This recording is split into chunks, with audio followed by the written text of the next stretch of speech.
ವೈಭೋಗ ಒಳ್ಳೆ ಟೈಟ್ಲು. ಗೌರಿ ಗಣೇಶ ಹಬ್ಬದ ಶುಭಾಶಯಗಳು. ನಿಮಗೆಲ್ರಿಗೂ ಗೌರಿ ಗಣೇಶ ಈ ವರ್ಷ ಒಳ್ಳೆ ಆಯುಷು ಮತ್ತು ಆರೋಗ್ಯ ಕೊಡಲಿ. ಇದು ನನ್ನ ಹೊಸ ಸಿನಿಮಾದ ತಂಡ. ಇದು ನಂದು 4ನೇ ಸಿನಿಮಾ. ಇದು ಯು ಟರ್ನ್ ಟು ನನ್ನ ಮೊದಲೇ ಸಿನಿಮಾ. ಅದಾದಮೇಲೆ ರಾಮ ಅಂಡ್ ರಾಮು ಅಂತ ನಾನು ಇನ್ನೊಂದಕ್ಕೆ ಪ್ರೆಸ್ ಮೀಟ್ ಮಾಡಿಲ್ಲ, ಅದು 2ನೇ ಸಿನಿಮಾ. ಅದಾದಮೇಲೆ ಪ್ರೆಸ್ ಮೀಟ್ ಮಾಡಿದ್ವಿ ಕರಿಮಣಿ ಮಾಲೀಕ ನೀನಲ್ಲ ಅಂತ, ಅದು ಡಬ್ಬಿಂಗ್ ನಡೀತಾ ಇದೆ. ಇದು ನಂದು 4ನೇ ಸಿನಿಮಾ ಇವತ್ತು ಮುಹೂರ್ತ ಮಾಡಿರೋದು. ನಿಮ್ಮೆಲ್ಲರ ಆರೈಕೆ, ನೀವೆಲ್ಲರೂ ಸಪೋರ್ಟ್ ಮಾಡಿದ್ದಕ್ಕೆ ನಮ್ಮ ಜರ್ನಿ ಮುಂದೆ ಹೋಗ್ತಾ ಇದೆ. ಸೊ ಇದೇ ರೀತಿಯಲ್ಲಿ ಇದು ಹೊಸ ಸಿನಿಮಾ ತಂಡದ ಬಗ್ಗೆ ನಿಮಗೆ ಒಂದಷ್ಟು ಮಾಹಿತಿ ಕೊಡೋದಾದರೆ, ಶ್ರೇಯಸ್ ಇದಕ್ಕೆ ಈ ಸಿನಿಮಾಗೆ ಹೀರೋ ಆಗಿ ನಾಯಕ ನಟನಾಗಿ ಆಕ್ಟ್ ಮಾಡ್ತಾ ಇದ್ದಾನೆ. ಸಿನಿಮಾದ ಹೆಸರು ನಿಮ್ಗೆ ಗೊತ್ತಿದ್ದಂಗೆ ವೈಭೋಗ. ಅದ್ರ ಜೊತೆಗೆ ಸಂಜನಾ ಹೊಸ ಹುಡುಗಿ. ನನ್ನ ಎಲ್ಲ ಸಿನಿಮಾದಲ್ಲೂ ಹೊಸಬ್ರನ್ನ ನನ್ನ ಕೈಲಾದ ಮಟ್ಟಿಗೆ ನಾನು ಪರಿಚಯ ಮಾಡಿಸ್ತಾನೆ ಇದ್ದೀನಿ. ಅವ್ರು ಬೆಳೆಯೋದು ಮುಂದೆ ಹೋಗೋದು ಅದು ಅವ್ರಿಗೆ ಬಿಟ್ಟಿರೋ ವಿಚಾರ. ಸಂಜನಾ ತುಂಬ ಒಳ್ಳೆ ಟ್ಯಾಲೆಂಟೆಡ್ಡು. ಅವರು ಮೈಸೂರಲ್ಲಿ ಯಾವುದು ನಿಮ್ಮದು ನಟನಾ ರಂಗಶಾಲೆಯಲ್ಲಿ ಈಗಲೂ ಅವರು ಕೆಲಸ ಮಾಡ್ತಾ ಇದ್ದಾರೆ. ಸೊ ಅದ್ರ ಜೊತೆಗೆ ಅವರು ಗೊತ್ತು ಲೆಜೆಂಡು. ಅವ್ರ ಜೊತೆ ನಾವು ಕೆಲಸ ಮಾಡೋದೇ ನಮ್ಗೆ ಅದೃಷ್ಟ. ಸುರೇಶ್ ಸರ್ ಜೊತೆಗೆ ಮತ್ತು ನಾಗೇಂದ್ರ ವಾಸು ಸರ್ ಅಷ್ಟೇ, ಅದ್ಯಾವುದೋ ಜನ್ಮದ ಪುಣ್ಯ ಇರಬೇಕು. ಇವ್ರ ಜೊತೆಗೆ 2ನೇ ಸಿನಿಮಾ ಮಾಡ್ತಾ ಇದ್ದೀನಿ. ರಾಮ ಅಂಡ್ ರಾಮು ಆದಮೇಲೆ ಇವರಿಬ್ಬರು ಇದ್ದಾರೆ ರಾಮ ಅಂಡ್ ರಾಮು ಸಿನಿಮಾದಲ್ಲಿ. ನಿರಂಜನ್ ಬೋಪಣ್ಣ DOP ಆಗಿ ಕೆಲಸ ಮಾಡ್ತಾ ಇದ್ದಾರೆ. ಮತ್ತು ಇವರು ಚೇತನ್ ಅವರು ಅನೌನ್ಸ್ ಮಾಡಬೇಡಿ ಅಂತ ನನಗೆ ರಿಸ್ಟ್ರಿಕ್ಷನ್ ಇಟ್ಟಿದ್ದಾರೆ. ಸದ್ಯಕ್ಕೆ ಇವ್ರು ಚೀಫ್ ಗೆಸ್ಟ್ ಆಗಿ ಬಂದಿದ್ದಾರೆ, ಚೇತನ್ ನಿಂಗೇಗೌಡ ಅಂತ. ಸೊ ಅವ್ರಿಗೂ ಒಳ್ಳೇದಾಗಲಿ. ಸೊ ಇಡೀ ತಂಡಕ್ಕೆ ಒಳ್ಳೇದಾಗಲಿ. ಈ ಸಿನಿಮಾ ಬಗ್ಗೆ ಹೇಳೋದಾದರೆ, ಇದೊಂದು ಕಮರ್ಷಿಯಲ್ ಸಿನಿಮಾ. ನೀವಲ್ಲಿ ಲೈನ್ಸ್ ನೋಡಬೇಕು, ಯವ್ವನದಲ್ಲಿ ಹುಟ್ಟೋ ಪ್ರೀತಿಗೋಸ್ಕರ ಎತ್ತವರ ಮರಿಬೇಡ ಅಂತ. ಸೊ ಅಂದರೆ ಇವತ್ತೇನಾಗ್ತಾ ಇದೆ, ಯೂತ್ಸು ಪ್ರೀತಿ ಪ್ರೇಮ ಎಲ್ಲನೂ ನಿಜಾನೇ, ಅದ್ರ ಜೊತೆಗೆ ತಂದೆ ತಾಯಿನೂ ನಿಜಾನೇ. ನಮಗೆ ಜನ್ಮ ಕೊಟ್ಟವ್ರನ್ನ ನಾವು ಯಾವತ್ತೂ ಮರಿಬಾರ್ದು. ಪ್ರೀತಿ ದೊಡ್ಡದು ಅಂತ ನಾವು ನಂಬ್ತೀವಿ, ಅದು ಎಲ್ಲದಕ್ಕಿಂತ ದೊಡ್ಡದು ತಂದೆ ತಾಯಿ ಜೊತೆಗೆ ಪ್ರೀತಿನೂ ಉಳಿಸ್ಕೊಳ್ಳೋದು ಈ ಸಿನಿಮಾದ ಒಂದು ಸಾರತ್ವ. ಸೊ ಹಾಗಾಗಿ ವೈಭೋಗದ ಜೊತೆಗೆ ಪ್ರೀತಿ ಯಾವ ರೀತಿ ಉಳಿಯುತ್ತೆ ಅನ್ನೋದು ಈ ಸಿನಿಮಾ ಕಥೆಯಲ್ಲಿ ನಾನು ಹೇಳ್ತಾ ಹೋಗ್ತೀನಿ. ಸೊ ಶೂಟಿಂಗ್ ಬಂದು ಚನ್ನಪಟ್ಟಣ, ಮೈಸೂರು. ಅದಾದಮೇಲೆ ಸಾಂಗ್ ಶೂಟಿಂಗು ನಮಗೆ ನೋಡೋಣ, ಇನ್ನು ಮಂಗಳೂರು ಅಂದ್ಕೊಂಡಿದ್ದೀವಿ. ಸೊ ಕೆಲವು ಪ್ಲಾನ್ಸ್ ನಡೀತಾ ಇದೆ. ಇವತ್ತು ಮುಹೂರ್ತ ಮಾಡ್ಕೊಂಡಿದ್ದೀವಿ. ಶೆಡ್ಯೂಲ್ ಟಾಕಿ ಪೋರ್ಷನ್ ಚನ್ನಪಟ್ಟಣ ಮತ್ತು ಮೈಸೂರು, ರಾಮನಗರ ಈ ಭಾಗದಲ್ಲಿ ನಾವು ಶೂಟ್ ಪ್ಲಾನ್ ಮಾಡಿದ್ದೀವಿ. ಒಂದು 20ರಿಂದ 30 ದಿನ ಟಾಕಿ ಪೋರ್ಷನ್ ಪ್ಲಾನ್ ಮಾಡಿದ್ದೀವಿ. ಅದಾದಮೇಲೆ ಫೈಟು ಮತ್ತು ಸಾಂಗ್ಸು ಒಂದು 10ರಿಂದ 15 ದಿನ ನಾವು ಫೈಟು ಮತ್ತು ಸಾಂಗ್ ಶೂಟ್ ಮಾಡ್ತಾ ಇದ್ದೀವಿ. ಬಜೆಟ್ 1 CR ನಾವು ಪ್ಲಾನ್ ಮಾಡಿದ್ದೀವಿ. ಸೊ ಇಷ್ಟು ನನ್ನ ಸಿನಿಮಾ. ಇದರಲ್ಲಿ ನಾನು ನಿರ್ದೇಶನ ಮತ್ತು ಸಂಗೀತ ಎರಡನ್ನೂ ಮಾಡ್ತಾ ಇದ್ದೀನಿ. ಸೊ ನಿಮ್ಮೆಲ್ಲರೂ ಆರೈಕೆ ಇದೇ ರೀತಿ ಇರಲಿ. Thank you so much. Love you all. ಏನಾದರೂ ಕೇಳೋದಿದ್ರೆ ದಯವಿಟ್ಟು ಕೇಳಿ.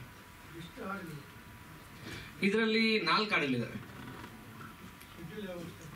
ಶೆಡ್ಯೂಲ್ ಅಂತಂದ್ರೆ ಈ 20ರಿಂದ ನಾವು ಸ್ಟಾರ್ಟ್ ಮಾಡ್ತಾ ಇದೀವಿ. ಈ ಮಂತ್ 20ರಿಂದ.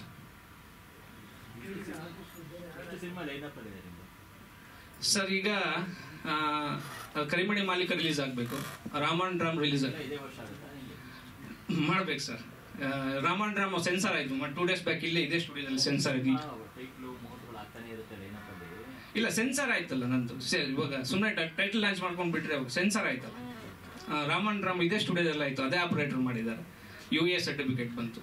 ಮತ್ತೆ ಕರಿಮಣಿ ಮಾಲೀಕ ನೀನೆಲ್ಲ ಡಬ್ಬಿಂಗ್ ನಡೀತಾ ಇದೆ. ಅದು ನಾವು ಈ ಇಯರ್ ಏಪ್ರಿಲಲ್ಲಿ ಅನೌನ್ಸ್ ಮಾಡಿದ್ದು. ಶೂಟ್ ಮುಗಿಸಿ ಡಬ್ಬಿಂಗ್ ನಡೀತಾ ಇದೆ. ಸೊ ಅದಾದ್ಮೇಲೆ ಈಗ ಈ ಸಿನಿಮಾ ಮುಹೂರ್ತ ಮಾಡಿದ್ದೀನಿ. 100% ಈ ಸಿನಿಮಾ ಮುಗಿಯಿತು. ಅದು ಗೊತ್ತಿಲ್ಲ, ನಮ್ಗೇನೋ ಕೆಲಸ ಬರ್ತಾ ಇದ್ದಾವೆ, ಕೆಲಸ ಮಾಡ್ತಾ ಇದ್ದೀವಿ. ಒಂದಷ್ಟು ಜನಕ್ಕೆ ನಾವು ಕೆಲಸ ಕೊಡ್ತಿದ್ದೀವಿ. ಲೈಟ್ ಬಾಯ್ಸ್ ಇಂದ ಹಿಡಿದು ಪ್ರೊಡಕ್ಷನ್ ಅವ್ರಿಗೆ ಎಲ್ಲರೂ ಕೆಲಸ ಕೊಡ್ತಾ ಇದ್ದೀವಿ. ವರ್ಷಕ್ಕೊಂದು ಸಿನಿಮಾ ಮಾಡೋದ್ರ ಬದಲು ವರ್ಷಕ್ಕೊಂದು 4-5 ಸಿನಿಮಾ ಮಾಡಿದ್ರೆ ಒಂದಷ್ಟು ಜನಕ್ಕೆ ನಾವು ಕಲಿಯೋದ್ ಮಟ್ಟಿಗೆ ಸಪೋರ್ಟ್ ಮಾಡ್ಬೋದು ಅನ್ನೋ ಉದ್ದೇಶದಿಂದ ಮಾಡ್ತಾ ಇದ್ದೀನಿ. ಈ ವಯಸ್ಸಲ್ಲಿ ಮಾಡಿದ್ದೀನಿ, ಯಾವ ವಯಸ್ಸಲ್ಲಿ ಮಾಡೋಣ ಅಂತ. ಸೊ ಹಾಂ ಸರ್, ಇದು ಕತೆ ಅಂತಂದ್ರೆ ವೈಭೋಗ ಅಂತ 100% ಇದು ರಿಲಿವೆಂಟ್ ಇದೆ. ಒಂದು ಅಂದ್ರೆ ಒಂದು ಕುಟುಂಬದಲ್ಲಿ ಒಂದು ವೈಭೋಗ ಇರುತ್ತೆ. ಆ ವೈಭೋಗ ಮಿಸ್ ಆಗಿರುತ್ತೆ. ಅದು ಮತ್ತೆ ಹೀರೋ ಹೀರೋಯಿನ್ ಕಡೆಯಿಂದ ಯಾವ ರೀತಿ ಕನೆಕ್ಟ್ ಆಗುತ್ತೆ ಅನ್ನೋದು ವೈಭೋಗದ್ದು ಸಿಂಪಲ್ ಆಗಿ ನಿಮ್ಗೆ ಹೇಳ್ಬೇಕಂದ್ರೆ ಅಷ್ಟು ಹೇಳ್ಬೋದು. ಅದ್ರ ಮೇಲೆ ತೀರಾ ಹೇಳಕ್ ಹೋದ್ರೆ ಕತೆ ರಿವೀಲ್ ಆಗುತ್ತೆ.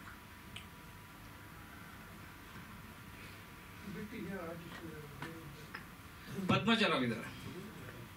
ಪದ್ಮಜರಾವ್ ಮೂವಿ ಸ್ಪೋರ್ಟ್ ಕಡೆಯಿಂದ ಸಿನಿಮಾ ಪ್ರೊಡ್ಯೂಸ್ ಆಗ್ತಾ ಇದೆ. ಮೂವಿ ಸ್ಪೋರ್ಟ್ ಫಿಲ್ಮ್ ಕಡೆ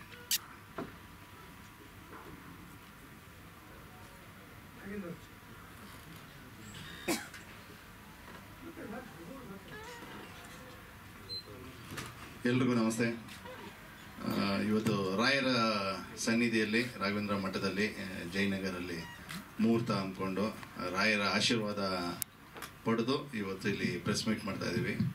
ವೈಭೋಗ ಒಂದು ಟೈಟಲ್ಲೇ ಒಂದು ಫ್ಯಾಮಿಲಿ ಡ್ರಾಮಾ, ಆ ಫ್ಯಾಮಿಲಿ ಸುತ್ತ ನಡೆಯುವಂಥದ್ದು. ಒಂದು ಡ್ರೆಸ್ ಕೋಡು ಕೂಡ ಹೇಳಿದರು ಡೈರೆಕ್ಟ್ರು, ಈ ರೀತಿ ಹಿಂಗೆ ಪಂಚೆ, ಈ ಥರ ಒಂದು ಶರ್ಟು, ಆ ರೀತಿ ಅಂತ. ಅಂದರೆ ಇದು ಆಗಲೇ ಸರ್ ಹೇಳಿದಂಗೆ ನಮ್ಮ ಸಂಸ್ಕೃತಿನೂ ಎತ್ತಿಡಿಯುತ್ತೆ. ಇದೇ ರಿಲೇಟೆಡ್ ಆಗು ಕೂಡ ಟೈಟಲ್ ಇದೆ, ಕಥೆನೂ ಆ ಒಂದು ನಿಟ್ಟಿನಲ್ಲೇ ಹೋಗುತ್ತೆ. ಡೈರೆಕ್ಟ್ರ್ ಜೊತೆ ಇದು 2ನೇ ಸಿನಿಮಾ. ರಾಮಾಯಣ ರಾಮೋಲಿ ಪೊಲೀಸ್ ಪಾತ್ರ ಮಾಡಿದ್ದೆ. ಇದರಲ್ಲಿ ಹೇಳ್ಬೋದಾ ಸರ್? ಕ್ಯಾರೆಕ್ಟರ್ ಹೇಳ್ಬೋದಾ? ಕ್ಯಾರೆಕ್ಟರ್ ಅಷ್ಟೇ ಗೊತ್ತಿರೋದು, ಬೇರೆ ಗೊತ್ತಿಲ್ಲ. ನಾಯಕ ನಟನ ತಂದೆ ಪಾತ್ರ ಮಾಡ್ತಾ ಇದ್ದೀನಿ. ಹೌದು ಸರ್, ಯಾಕಂದ್ರೆ ಒಂದು ಸೀರಿಯಲಲ್ಲಿ ಹೀರೋಯಿನ್ ಅಪ್ಪನ್ ಮಾಡಿದ್ದೀನಲ್ಲ, ಹಾಗಾಗಿ ಪ್ರಮೋಷನ್ ಚೆನ್ನಾಗಿದೆ. ಒಂದು ಒಳ್ಳೆ ಟೀಮು, DOPನೂ ಅಷ್ಟೇ ಉತ್ಸಾಹಿ DOP. ಆಮೇಲೆ ಸುರೇಶ್ ಅವರು ನಮ್ಮ ಹಿರಿಯರು, ಅವರ ಆಶೀರ್ವಾದ ಆಮೇಲೆ ಮಾರ್ಗದರ್ಶನದಿಂದ ಎಲ್ಲ ನಡೆಯುತ್ತೆ. ನಾಯಕ ನಟರು ಪ್ರೀವಿಯಸ್ಸು ರಾಮಾಯಣ ರಾಮೋಲಿ ಒಟ್ಟಿಗೆ ಆ್ಯಕ್ಟ್ ಮಾಡಿದ್ವಿ. ಈಗ ಒಂದು ಪ್ರಮೋಷನ್ ಸಿಕ್ಕಿದೆ, ನನಗೂ ಅಪ್ಪನ ಪ್ರಮೋಷನ್ ಸಿಕ್ಕಿದೆ. ಆಮೇಲೆ ಹೀರೋಯಿನು ಅದು ಪರಿಚಯ ಆಗಿದ್ದು ಇವತ್ತೇನೆ, ಹೆಚ್ಚಿಗೆ ಗೊತ್ತಿಲ್ಲ ಅವ್ರ ಬಗ್ಗೆ. ಇನ್ನು ಯಂಗ್ ಆ್ಯಂಡ್ ಎನರ್ಜೆಟಿಕ್, ಹೇಳ್ಬಾರ್ದು ಅಂತಾರೆ, ಬಟ್ ಹೇಳ್ತಾನೆ ಇದ್ದಾರೆ, ಏನು ಮಾಡೋಕ್ಕಾಗಲ್ಲ. ರಿವೀಲ್ ಮಾಡೋಂಗಿಲ್ಲ ಅಂದರು, ಬಟ್ ಆಗಿದೆ.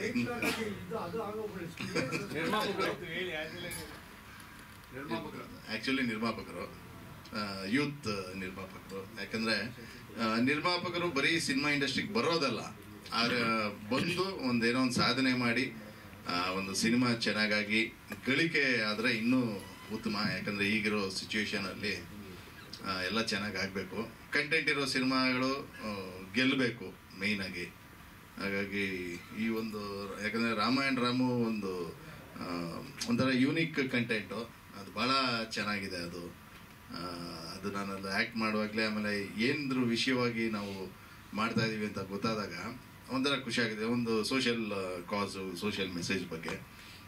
ಈ ಸಿನಿಮಾನೂ ಅಷ್ಟೇ ಒಂದು ಫ್ಯಾಮಿಲಿ ರಿಲೇಷನ್ಶಿಪ್ಗೆ ಯಾವ ರೀತಿ ಬೆಲೆ ಕೊಡಬೇಕು ಆ ರೀತಿ ಒಂದು ಮುಖಾಂತರ ಇದೆ. ಚೆನ್ನಾಗಿ ಮಾಡ್ಕೊಂಡಿರ್ತಾರೆ ಸ್ಕ್ರಿಪ್ಟು ಅಂತ ಭಾವಿಸ್ತೀನಿ. ಯಾಕಂದರೆ ರಾಮಾಯಣ ರಾಮು ಅದೇ ರೀತಿ ಇತ್ತು, ಇದು ಕೂಡ ಅದೇ ರೀತಿ ಇರುತ್ತೆ ಅಂತ ಭಾವಿಸ್ತೀನಿ.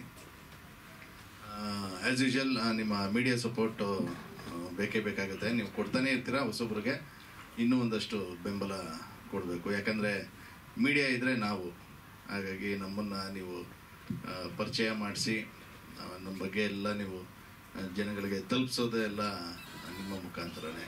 ಒಂದು ರೀತಿ ದೇವರು ಕೂಡ ನೀವುಗಳು. ಹಾಗಾಗಿ ಈ ಮುಖಾಂತರ ನಾನು ಎಲ್ರಿಗೂ ಒಳ್ಳೆಯದಾಗಲಿ, ಇಡೀ ತಂಡಕ್ಕೆ ಒಳ್ಳೆಯದಾಗಲಿ ಅಂತ ಹೇಳ್ತೀನಿ. ಸರ್ವೇ ಜನ ಸುಖಿನೋ ಭವಂತು. Thank you sir. ನಿರ್ಮಾಪಕರು ನಿಮ್ಮ ಪರಿಚಯ ಮಾಡಿಕೊಳ್ಳಿ, ನಿಮ್ಮ ಹಿನ್ನೆಲೆ ಹೇಳಿ. ಖುಷಿ ಇದೆಯಲ್ಲ ಸಿನಿಮಾ ಮಾಡೋದು, ಅದ್ರ ಬಗ್ಗೆ ಒಂದಷ್ಟು ಮಾತಾಡಿ. ವೇದಿಕೆ ಮೇಲೆ ಉಪಸ್ಥಿತರಿರುವ ಎಲ್ಲ ಗಣ್ಯರು ಹಾಗೂ ಮಾಧ್ಯಮ ಮಿತ್ರರಿಗೆ ನಮಿಸುತ್ತಾ, ನನ್ನ ಹೆಸರು ಡಾಕ್ಟರ್ ಚೇತನ್ ಅಂತ.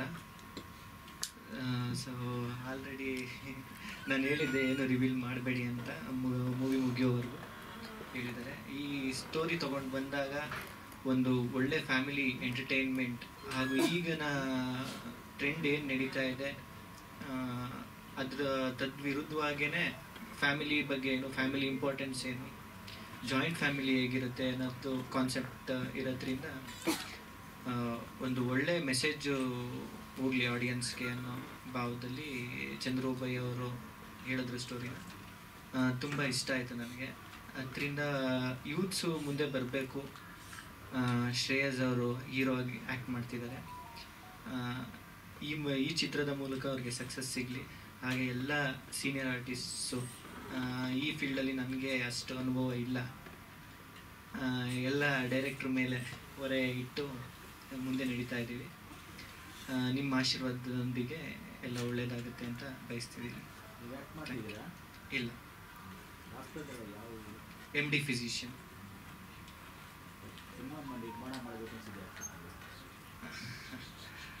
ಚಂದ್ರು ಒಬ್ಬಯ್ಯನವರಿಂದ. ಅದೇ ಸ್ಟೋರಿ ಚೆನ್ನಾಗಿತ್ತು, ತುಂಬ ಫ್ಯಾಮಿಲಿ ಓರಿಯೆಂಟೆಡ್ ಆಗಿರೋದ್ರಿಂದ ಇವಾಗಿನ ಯೂತ್ಸ್ಗಳಿಗೆ ಒಂದು ಮೆಸೇಜ್ ಹೋಗಲಿ ಅಂತ. ಏನಂದರೆ ಅಪ್ಪ ಅಮ್ಮ ಅಂದರೆ ಏನು, ಎಷ್ಟು ಗೌರವ ಕೊಡಬೇಕು, ಜಾಯಿಂಟ್ ಫ್ಯಾಮಿಲಿ ಅಂದರೆ ಏನು, ಹೇಗಿತ್ತು. ಈಗ ನೋಡ್ಬೋದು ಎಲ್ಲ ಬರೀ ನ್ಯೂಕ್ಲಿಯರ್ ಫ್ಯಾಮಿಲಿನೇ. ನಾವು ನೋಡ್ದಂಗೆ ಬೆಂಗಳೂರು ಸುತ್ತಮುತ್ತ ಎಲ್ಲ ನೋಡಿದ್ರೆ ಅಪ್ಪ ಅಮ್ಮ ಮಕ್ಕಳು ಫಾರಿನ್ಗೆ ಹೋಗ್ತಾರೆ, ಅಪ್ಪ ಅಮ್ಮ ಇಲ್ಲೇ ಇರ್ತಾರೆ. ಸೊ ಈ ಮೂವಿಲಿ ನಾವು ಫ್ಯಾಮಿಲಿ ಇಂಪಾರ್ಟೆನ್ಸ್ ಏನು, ಜಾಯಿಂಟ್ ಫ್ಯಾಮಿಲಿ ಹೇಗಿರುತ್ತೆ, ಪ್ರೀತಿ ಜೊತೆಗೆ ಫ್ಯಾಮಿಲಿನ ಹೇಗೆ ಎರಡನ್ನೂ ಒಂದೇ ತಕಡಿಲಿ ತುಗಿಸ್ಕೊಂಡು ಹೋಗ್ಬೇಕು ಅನ್ನೋದು ಈ ಮೂವಿಲಿ ನೋಡ್ತೀವಿ. Thank you.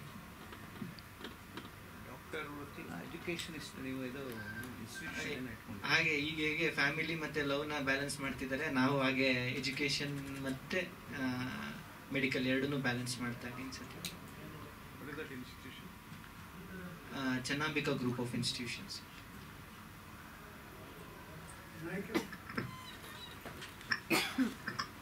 ಮೊದಲನೇದಾಗಿ ಡೈರೆಕ್ಟರ್ ಥ್ಯಾಂಕ್ಸ್ ಹೇಳಕ್ಕೆ ಇಷ್ಟಪಡ್ತೀನಿ.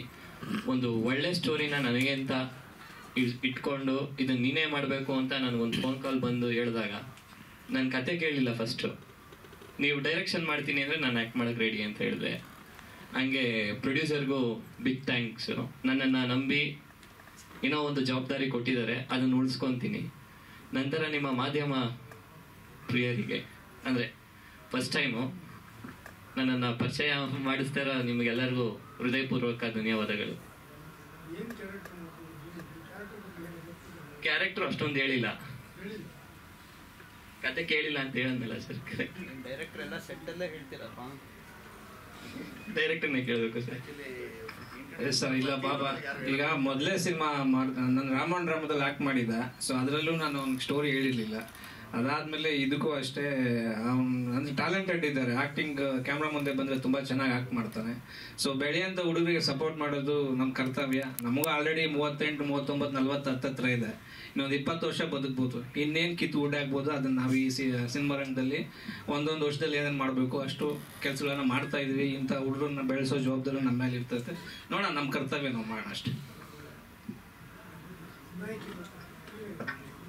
ಪರಿಚಯ ಮಾಡ್ಕೊಳ್ಳಿ, ನಿಮ್ಮ ಹಿನ್ನೆಲೆ ಹೇಳಿ, ಈ ಚಿತ್ರದಲ್ಲಿ ಮಾಡ್ತಾ ಇರೋದು. ಎಲ್ಲರಿಗೂ ನಮಸ್ಕಾರ. ನನ್ನ ಹೆಸರು ಸಂಜನಾ ಕದಂ. ನಾನು ಮೈಸೂರಲ್ಲಿರೋದು.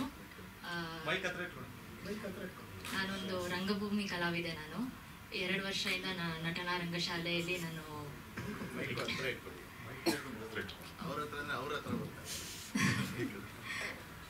ನಟನಾ ರಂಗಶಾಲೆಯಲ್ಲಿ ನಾನು ಥಿಯೇಟರಲ್ಲಿ ಡಿಪ್ಲೊಮಾ ಮಾಡಿ 2 ವರ್ಷ ಅಲ್ಲೇ ಆ್ಯಕ್ಟ್ ಎಲ್ಲ ಮಾಡಿದ್ದೀನಿ. ಅದ್ರ ಜೊತೆ ನಾನು ಎಜುಕೇಷನ್ ಎಲ್ಲ ಮಾಡಿದ್ದು BCA ಮುಗಿಸಿದ್ದೀನಿ. ಈಗ MCA ಮಾಡ್ತಿದ್ದೀನಿ. ನಂಗೆ ಚಿಕ್ಕವಳಿಂದ ಮೂವೀಸಲ್ಲಿ ಮಾಡಬೇಕಂತ ತುಂಬ ಇಷ್ಟ ಆಯಿತು. ಇದಕ್ಕೆ ಈ ಮೂವಿಗೆ ನನಗೆ ಚಂದ್ರು ಸರ್ ಆಪರ್ಚುನಿಟಿ ಕೊಟ್ಟಿದ್ದಕ್ಕೆ ನಾನು ತುಂಬ ಗ್ಲಾಡ್ಫುಲ್ ಆಗಿದ್ದೀನಿ.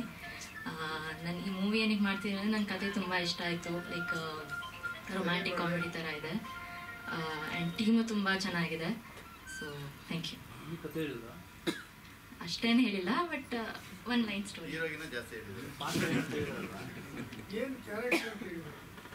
ನಾನು ಲೀಡ್ ಹೀರೋಯಿನ್ ಪಾತ್ರ ಮಾಡ್ತಿದ್ದೀನಿ. ಅದು ನೀವು ಮೂವಿ ನೋಡಿ ಅವಾಗ ಗೊತ್ತಾಗುತ್ತೆ. ನಿರ್ದೇಶಕರು ಏನು ಈ ನಾಯಕಿಗೆ ಮೇಕಪ್ಪೇ ಬೇಡ ಅಲ್ವೇನಪ್ಪ? ಇದಾಗಿದ್ದಾರೆ. ಅವ್ರಿಗೆ ನಾನು ನೋಡಿದ ತಕ್ಷಣ ತುಂಬ ಖುಷಿ ಆಯಿತು. ಈ ಸಿನಿಮಾ ದಾಟಿ ಇನ್ನೊಂದು 10 ಸಿನಿಮಾ ಅವಕಾಶ ಸಿಗುತ್ತಂತ ನಮ್ಮ ಅಭಿಲಾಷೆ. ನೋಡೋಣ, ಒಳ್ಳೇದಾಗಲಿ ಅಂತ. ಇಲ್ಲ ಸರ್, ನಾನು ನಿಮಗೂ ಶೂಟಿಂಗ್ ಸ್ಪಾಟಿಗೆ ಕರೆಸ್ತೇನೆ. ಈ ಸರ್ಗೂ ನಾನು ಅರುಣ್ ಸರ್ಗೂ ಇವರಿಬ್ಬರಿಗೂ ಶೂಟಿಂಗ್ ಸ್ಪಾಟಿಗೆ ಕರೆಸ್ತೇನೆ.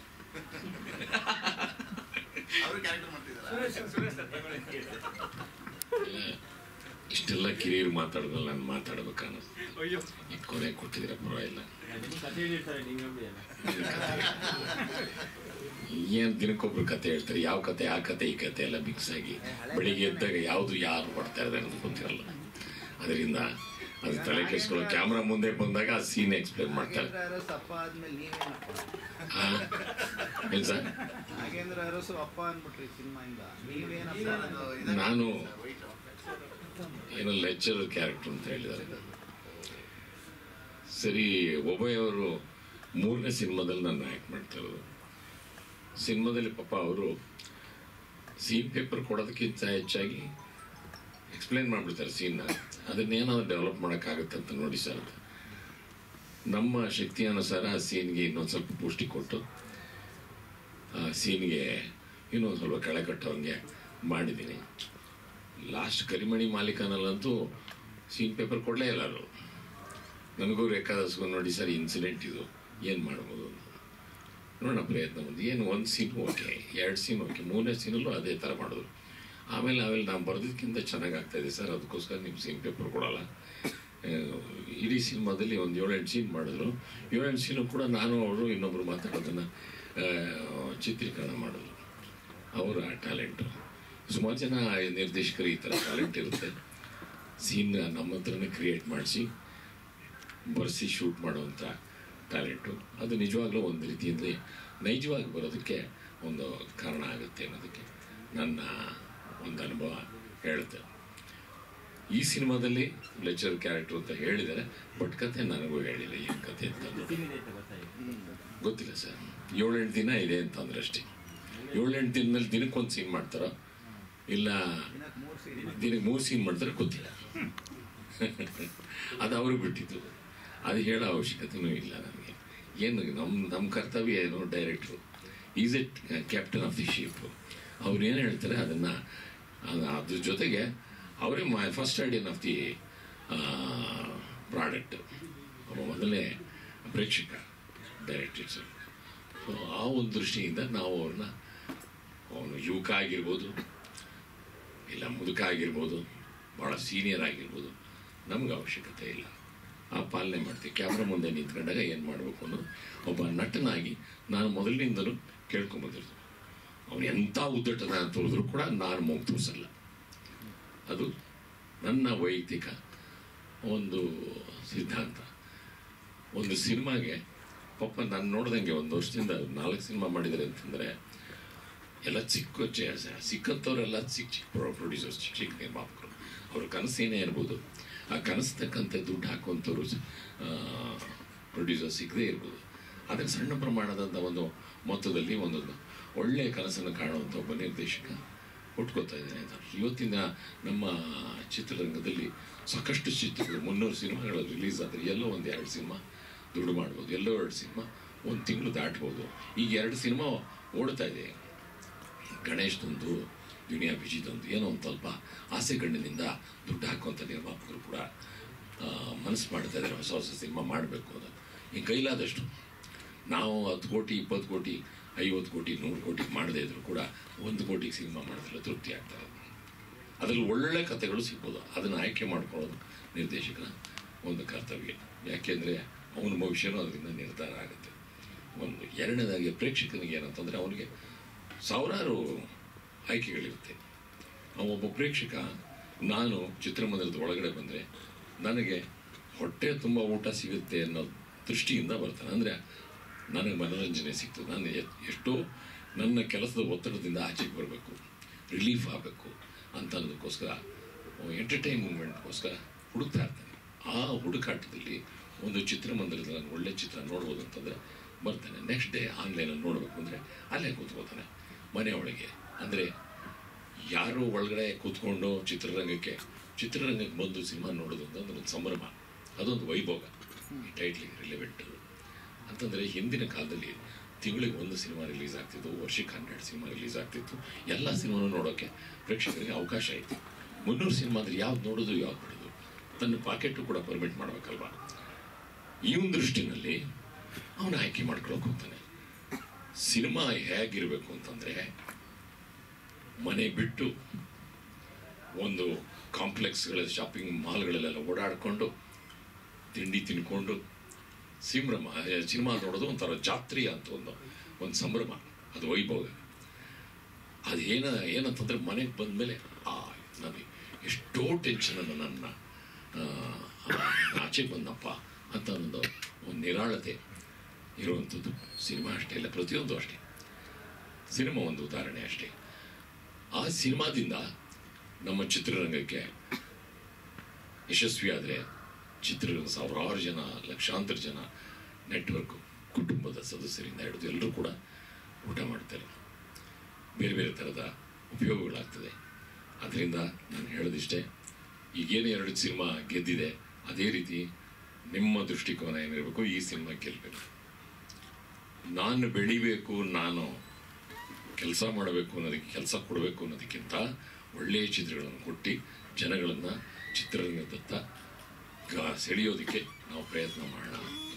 ನಾವು 300 ಸಿನಿಮಾದಲ್ಲಿ 2 ಸಿನಿಮಾ ಗೆದ್ದು ಇನ್ನು ಮಿಕ್ಕಿ ಸಿನಿಮಾಗಳು ಮನೆ ಸೇರಿದ್ದಾವೆ ಅಂದಾಗ ನನ್ನ ಸಿನಿಮಾ ಅದರ ಆಚೆ ಬಂದು ನಾನು ಮಾಡ್ತೀನಿ, ಗೆಲ್ಲಿಸ್ತೀನಿ, ಇದ್ರ ಜೊತೆಗೆ ಇಡೀ ತಂಡದ ಎಲ್ಲ ಕಲಾವಿದರು, ತಂತ್ರಜ್ಞರಿಗೆ ಮುಂದೆ ಕೆಲಸ ಸಿಗೋಂಗೆ ಮಾಡ್ತೀನಿ ಅಂತ ಅನ್ನೋದು ನಿರ್ದೇಶನ ಪಣ ತೊಟ್ಟು ಬರಬೇಕು.